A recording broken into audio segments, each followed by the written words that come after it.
Sa Re Ga Ma Pa idea Sa Re Ga Ma Pa. नमस्कार, तुम्हा सगळ्यांचं मनपूर्वक स्वागत आहे आयडिया सारेगम प मध्ये, स्वर मनातले स्वप्न ताऱ्यांचे मध्ये. कालपासून आपण रेडिओ बद्दलच्या सगळ्या गप्पा मारतोय. रेडिओ हे माध्यम खूप जुनं आहे आणि जणू काही एखाद्या वटवृक्षासारखं ते मला भासतं. याच मोठ्या डेरेदार वटवृक्षासमोर अनेक छोटी छोटी रोपटी, अनेक माध्यमं रुजली आणि मोठी सुद्धा झाली आणि या सगळ्यांचा पूर्ण काळ हा या रेडिओ माध्यमानं पाहिलेला आहे. रेडिओचा हा प्रवास असाच चालू होता आणि असाच चालू राहणार आहे. आयडिया सारेगमपच्या या मंचावरचा हा प्रवास सुद्धा असाच चालू आहे. पण आजच्या भागाला सुरुवात करण्याआधी स्वागत करूयात आपल्या मान्यवर परीक्षकांचं. वंदना गुप्ते, अवधूत गुप्ते. रेडिओ हे माध्यम नेहमीच चिरतरुण मानलं गेलंय. तेव्हा सुद्धा ते तेवढंच तरुण होतं, अजूनही तेवढंच तरुण आहे. आयडिया सारेगमपच्या या मंचावरच्या कलाकारांमध्ये सुद्धा एक असा कलाकार आहे ज्याला चिरतरुण ही उपमा अगदी शोभते. जोरदार टाळ्यांनी स्वागत करूयात आजच्या भागाची सुरुवात करणाऱ्या कलाकाराचं. प्रशांत दामले. रात है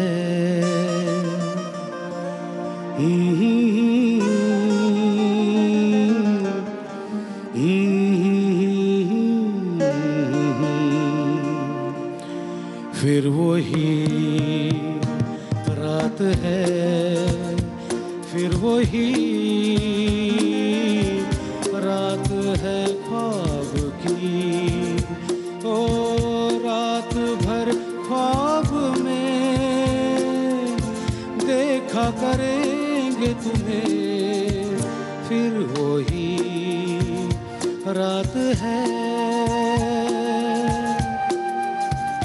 फिर वही रात है, फिर वही रात है ख्वाब की.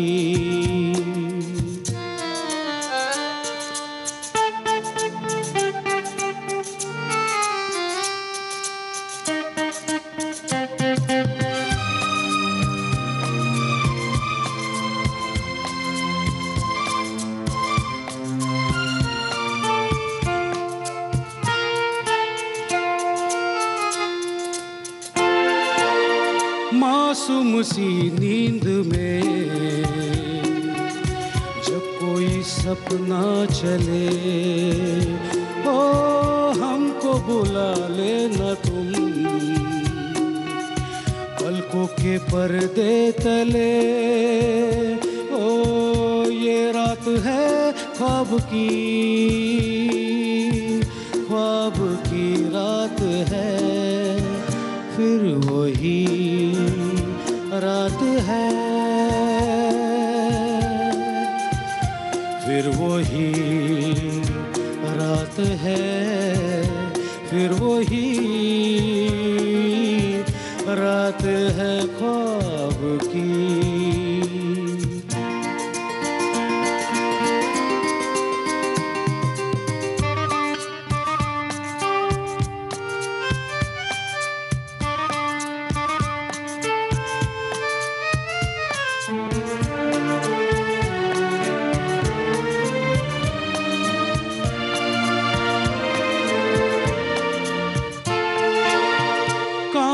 के ख्वाब है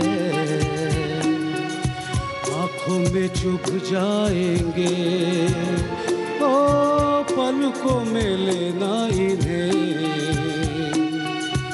आँखों में रुक जाएंगे. ओ ये रात है ख्वाब की, ख्वाब की रात है, फिर वही रात है, फिर वही रात है, फिर वही रात है ख्वाब की. ओ रात भर ख्वाब में देखा करेंगे तुम्हें, फिर वही रात है.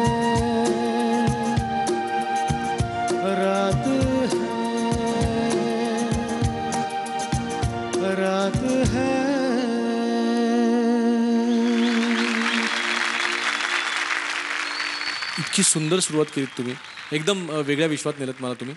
खूप छान गायलात. एक तर तुम्ही दिसताय सॉलिड त्या बेल बॉटम्समध्ये. उच्चारांमध्ये फक्त जरासं फिर न म्हणता फिर फिर फिर असा उच्चार असतो. सॉरी हां, तर तेवढं फक्त. बाकी कडक गाणं झालं. मजा आली, खूप मजा आली. वंदनाताई. बंडू छान गायला. बंडू बंडू तू आज बंडूच दिसतोयस. आणि म्हणजे फार सुराला धरून, भावनेला धरून करेक्ट सगळ्यांचं मिश्रण इतकं छान ऐकवलंस तू आम्हाला.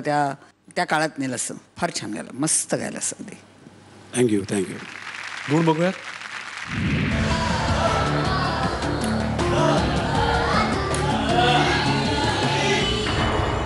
क्या बात है. थँक्यू.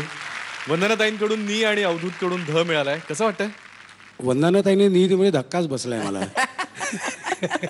बरं, रेडिओबद्दल आपण कालच्या भागापासून बोलतोय, तर तुमच्या तशा रेडिओशी रिलेटेड काय आठवणी?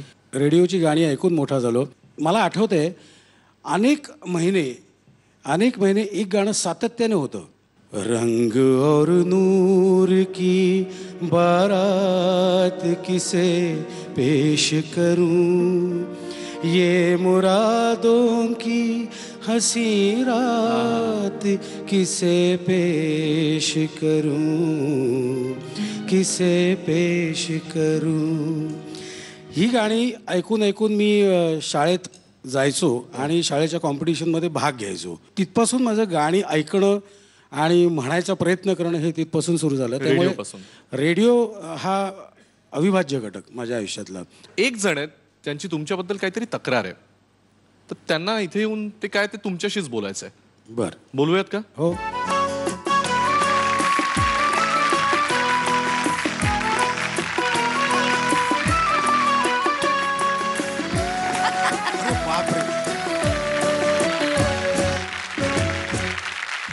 मस्तच गायला रे. क्या बात आहे. काय आवाज लागला होता. आज मला अतिशय आनंद झाला. मी येणार होतं माहिती होतं का? नाही, मला खरंच माहीत नव्हतं. आणि मी पहिल्या एपिसोडमध्ये सुद्धा असं म्हटलं होतं की माझं करिअर वाढण्याचं कारण तुम्ही आहात. तुमच्यामुळे माझं करिअर एवढं झालेलं आहे. त्याबद्दल काहीतरी गुण होते, ते फक्त हेरले मी. मागच्या वेळेस तुमच्याबद्दल ते नेहमीच बोलत असतात प्रशांत दादा, पण एकदा बोलताना असा काहीतरी उल्लेख तुम्ही केला होता की गाणं खूप विसरायचात तुम्ही. आता ताजं उदाहरण देऊ का? हो प्लीज. म्हणून मी तुम्हाला विचारला हा प्रश्न. सासू माझी ठासू या नाटक 3 गाणी होती. तो लंडनला गेला होता श्री तशी सौ घेऊन, आणि मला म्हणाला ही 3 गाणी करायची, तुम्हीच लिहा, तुम्हीच कंपोज करा. आणि मी आलो की ट्रॅक रेडी पाहिजे. म्हटलं बरं. मला त्याची स्टाईल माहिती आहे, सगळं माहिती आहे. तर मी शब्द सोपे की आठवण राहिली पाहिजे, कारण याच्या लक्षात राहत नाही, आठवत नाहीत, म्हणून ते केलं. गाणी चांगली गोड अशी आल्यावर 3 गाणी दिली. 4-5 दिवसांनी मला फोन आला, अशोक पहिलं गाणं उडवलंय. काय होतं, जरा धावपळ होते माझी, तिकडे आलो की दमल्यासारखं वाटतं, तर पहिलं गाणं उडवून टाकलंय. मी म्हटलं बरं, 2 गाणी आहेत ना? हो. 8 दिवसात 10 दिवस झाले, परत फोन आला. काय होतं माहिती आहे का, दुसरं गाणंही काढलं आहे मी, जरा घाबरत.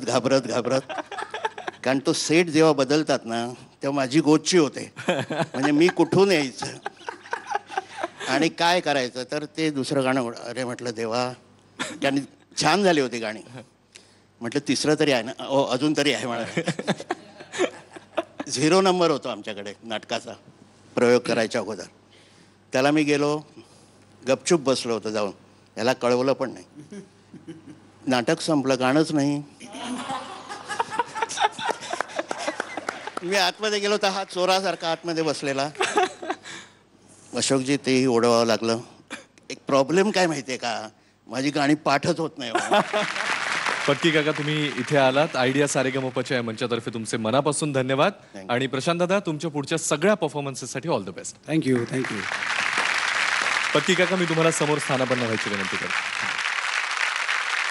सारेगमप, ऐक्य सारेगमप.